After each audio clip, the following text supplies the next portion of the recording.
would be irresponsible of me not to record this. I'm not the kind of guy that's anti-police or likes to embarrass political figures or police. I'm a senior, non-criminal. I'm almost 73.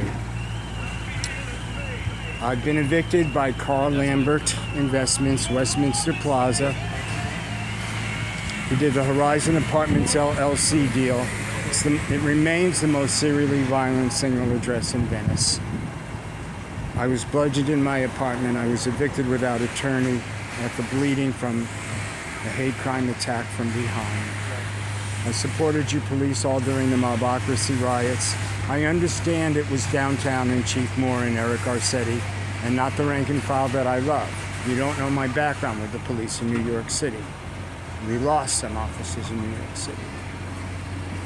But Sheriff Alex had to come here because the genesis of the meth encampment, Carl Lambert, he sold that building back to himself.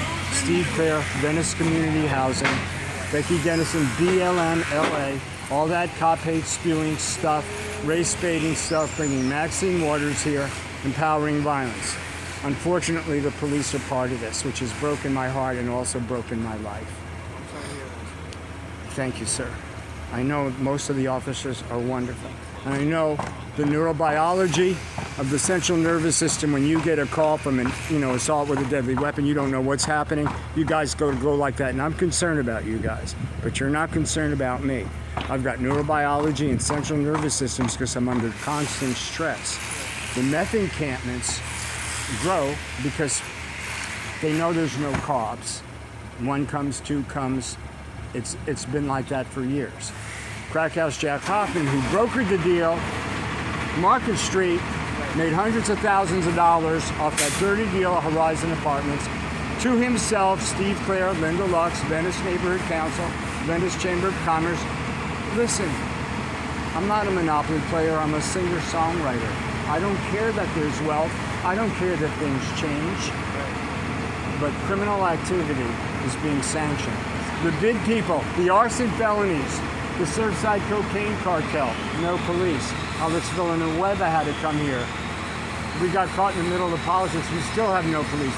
I just saw Officer Contreras, the lead officer for Pacific Division, who I know, walking with the bid management people, the Business Investment District. They're expunged felons, they're given chemicals, cop cars, uniforms that are dark blue, they carry brass knuckles, they got handcuffs, they sneak up behind me. I got my driver's side window broken. Last night, I got my windshield cracked. I'm 5 years homeless. I'm eligible for everything. Felicia Adams-Kellum is now under federal investigation. I am sorry, officer. I'm not going to ask for your card or your ID. I'm very upset to have to bother you. Sir, you want my ID number? It's okay. Yes, sir. I'd like it if you wouldn't mind, please. 13910, sir. Thank you. What's your name, officer? Officer Renteria? Yes, sir. Very nice to meet you, sir. Nice to meet We should ask Officer Rishi about me because we've been in the streets protecting you during the mobocracy riots. They let the CVS burn twice and they protected this poverty pimp. You know it's a traffic danger. It's supposed to be 2 lanes.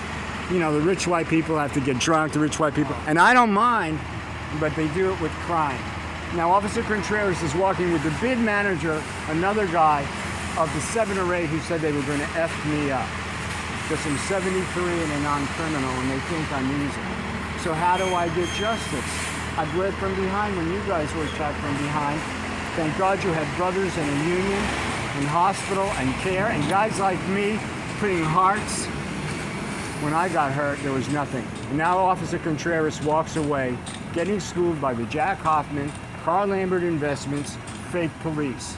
My window just got cracked. I'm in medical danger. That's all. Thank you for listening. I was going to say, where's your guitar? You usually see where you're... Yes, sir, I did. Thank you for asking. I did 3 hours. That's stand up the songs, and that's part of the problem. Can you imagine me spending tens of thousands of dollars to stop a singer-songwriter? Stand up the songs. I make videos without profanity, without nudity, without threat. They're stopping me from making a little 700. Good God Almighty, Buffalo to Venice Beach tells the story. They don't like that the characters are talking about the criminals. But I don't answer violence with violence. I don't tear down their stuff, although they tear down the women and children, hostages, and they tear down anything I put up. And that's your big people that stalk people, that cause crime.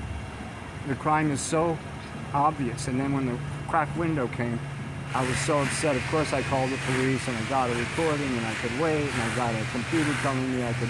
I've gone to the Culver City after I got knocked unconscious, hate crime, violence. I spoke to a beautiful desk sergeant from Boston. I couldn't get a detective. So the cops are the criminals. And it's your bosses. And it's Karen Bass. And that's why Felicia Adams Kellum. Well, I'm sorry you feel that way, sir. Well, I know it. It's unimpeachably documented, sir. It's not a feeling. It's a fact. And you got surgical reports and police reports and hospital reports, and you can't get the police to follow up. That's not a feeling. It's a fact. It's criminal behavior. That's why you guys are always sued. But they push me around because I'm homeless. I got to figure out how to go back to my car and not get attacked again. Because you guys are here. And the fire guys, Tracy Pimp Union fire guys, are waving at the tourists, taking pictures. Hey! And all the police cars come out and the horses come out.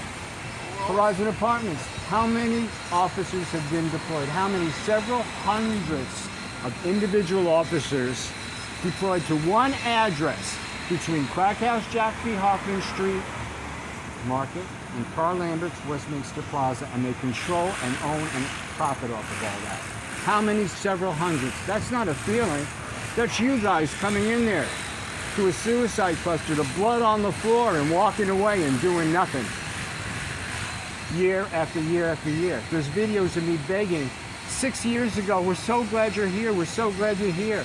I want you to know my name. 5 working 24/7 meth units. We've talked to you a couple times. You're always at the bench, Okay, right? well that's what's happening, sir, but you're not allowed to speak on point, and I understand that, and I'm not going to press the issue. Because you can't talk to me about what I'm talking to you about, which is real crime. Well, I'm here to listen to you, sir. Well, I appreciate that, officer. I appreciate the respect. This makes me sick, you know. I'm already sick. And so would you be, sir, if you lived in forced to live in a car because you were knocked from behind because somebody went into your apartment and bludgeoned you and changed your entire life. And that's just when the fun started. So, like, that's what you're representing to people. And when people said they were cop haters here, there was very few of us that stood between you and danger, and I was one of them. And now you are the danger, sir.